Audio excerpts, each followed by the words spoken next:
Guys, welcome back. For today's food vlogging, ito nagluluto po ako ng pork chop. Yes, wala po yan breading, solong ano lang, paminta, ayan, tsaka asin.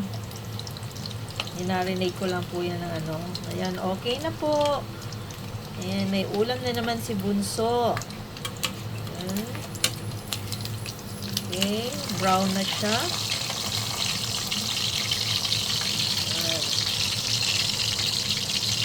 Sarap nito, sausawan. Anong sausawan masarap dito? For sure, si Bunso, ketchup. Ayan, okay na po. Pwede natin kainin. Ayan.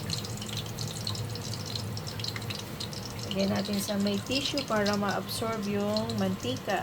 Ayan. Mangan!